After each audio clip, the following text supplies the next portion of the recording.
Good morning, Jessica. Good morning. I'm so glad you're here. Thank I you. love I call them our sessions. I love it. I All feel right. the same way. So today we're going to talk about self-doubt.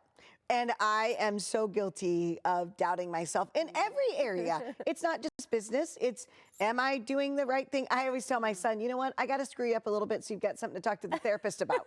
Right? So then I go, am I a good mom? Am I doing the right things? So how do we combat self-doubt? Self-doubt is the inner critic that continues to tell us we're not doing something good enough. Like you said, we don't have enough, we don't have it in us. And so the inner critic likes to treat us like we are comparing ourselves to others, right? When we compare or when we look at somebody else's life and kind of look at our life as, well, I'm not that age, or I'm not that rich, or I'm not that smart, and so they're doing all the activities, right, as moms, or they're doing all these businesses growing and doing so well, and here I am still not where I want to be. So we do tend to compare a lot. We tend to look at somebody else's life, and it's hard because we have so much that we are doing, but we don't give ourselves enough credit for that. Well, and so we've had this conversation before. And I admit it, I have a love-hate relationship with social media because I feel like I compare my everyday moments, you know, and my ugliness to their Kodak moments. So what they put on social media is all the perfection that they're feeling, but you don't see what happened prior to that. So talk to me about that. Has self-doubt increased because of the increase of social media? Absolutely. And you and I both. I do the same thing. I'm like, oh, they're doing this or they have that, or gosh, their progress is already so much more than where I'm at. It's so slow. But going to that, comparing ourselves to the social media that we see, the Kodak moments, the beautiful things, we don't see the struggles behind it. We don't see the rejections, the failures. We don't, because nobody really shares those moments. You know, nobody really talks about the behind the scenes of getting to where they are today. And I went to a symposium the other day where they talked about how overnight success is 10 years in the making.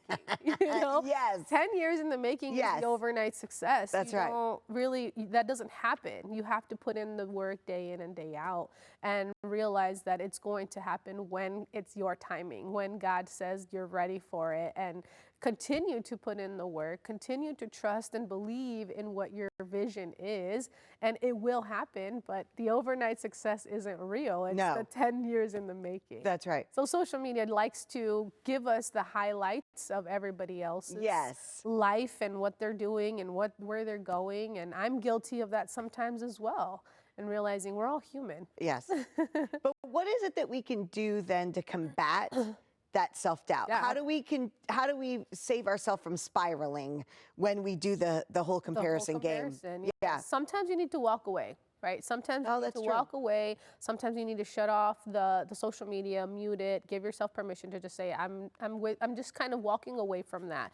Also, write a list of the things that you have accomplished or the things that you love. Like, write a self-love list, write a list of items or achievements or traits that you really love about yourself and that you admire about yourself. So writing that list will help you get the momentum going. Also, asking yourself, am I being too hard on myself?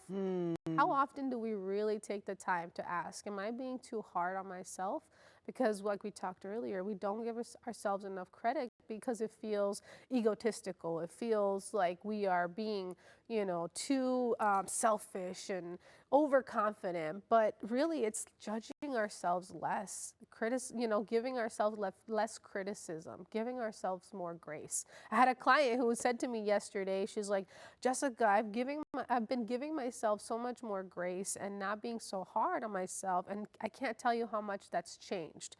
It allows me to actually feel good about the things I am doing and the effort I am putting. Also, borrowing someone else's belief, somebody else's courage.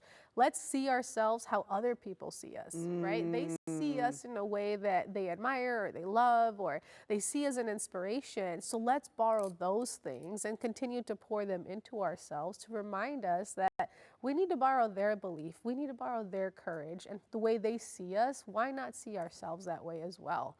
And lastly, like, learn from the past, right? We all make mistakes. We all fail, but learn from those things. What worked? What didn't work? and rewrite your story. Every day we get a chance to rewrite our story and learn from the mistakes and detach from the failure, detach our worth and our, who we are from the outcome of things because it didn't work out how we wanted. Right. It didn't turn out how we had hoped, or we got a no, or we were rejected, or didn't get the job, or, made a mistake. Those things happen. And so rewrite the story, rewrite the script of what you want your life to look like. I love that. And I love all of those points because they're doable right now. Yes. So people could take one or two of those things and they could help combat some of the self-doubt that they have. And it's putting into practice. Like right you said, away. These are things you can do right away. These are things you have to be aware of and catch yourself and realize, okay, am I being too hard on myself? Give myself a little bit of a break and